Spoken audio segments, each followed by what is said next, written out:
Spirit of the Lord is here on tonight. We thank the Lord. I give honor to my pastor, hallelujah, and First Lady, her absence, to the speaker of the hour, Prophetess Lucky, and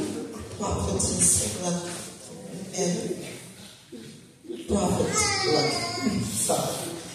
And everyone, to my husband, God bless you, and to the Mother Bell and Elder Rideout, everyone that's in the house of God, all the ministers, everyone that's in the house of God.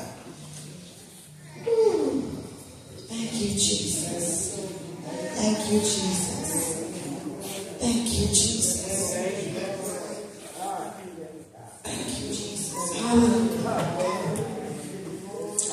Hallelujah. She said, anointing fall on us. Amen. We want the anointing to fall on us. Amen. Amen. We truly do. Hallelujah. But how many of you know you have work to do in order for the anointing to fall on you? Hallelujah. I'm going to be brief because we know we have a speaker that's coming to give the word on tonight. But I want us to go to 2 Chronicles 7:14. All right. Very familiar. All right. Scripture says, if my people, which are called by my name, shall humble themselves and pray and seek my face and turn from their wicked ways, then will I hear from heaven, and I will forgive their sins, and I will heal the land. We have to surrender our heart. We want the anointing, right? Hallelujah. But we have to surrender our heart in order for the anointing to fall on us on this night. We're talking about refresh, revive, renew, restore, and release. And the Lord gave me restore on tonight. God can restore you if you want to be restored. Yes, He can. If you want to be restored, He can restore you on tonight. But you have to surrender your heart. You know, it's a heart thing. You know, so many people want to come in and do it their way, but it's not our way, it's God's way. Yeah. You have to follow the leading of the Spirit and have to follow the leading of God. The Word tells us on tonight, He says He will hear you. For one, He'll hear you. Yeah. If you want this thing real bad, you know, we have the speaker that's going to come forth and allow us to know how we can get all these things that we're asking God for. If you want it, you got to hear it. Because He will hear you. He will forgive you.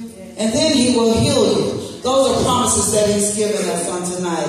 Sometimes we go through so many things, so many pressures that bear us down that we feel like we're not going to make it. But God loves us, saints. He loves us so much that He's given us chance after chance. And He said that if we want these things, He said, if my people who are called by my name will humble themselves. Humble means be nice, be sweet. We have so many saints that ain't sweet. Oh my, oh my. Say so. We need help. We want the land healed. We want our bodies healed. We want our finances healed. We want our families saved. We want our children delivered. We want all these things. But we're so busy being mean. Just mean. It's not nice. Jesus. So we have to be very careful with that. As I was studying the Word of God and things came to me, and it was just, you know, life is going to happen. Life is happening. Things are happening. Tragedies is happening. But what are we doing? As people of God, what are we doing? Are we complaining about it? Are we praying about it? Are we trusting God? Are we just saying these things? We have to be very careful with those things. God loves us, and we have to stay focused on what God has for us. We want what He has, but we don't want to do the work. How bad do you want it? We got work to do. Amen. And if you know you have work to do, roll up your sleeves. Yeah. Roll up your sleeves and get to work on tonight. We have the word coming, but we thank God. If you want it, if you want to be restored, if you want what God has for you, know that He is able to give it to you.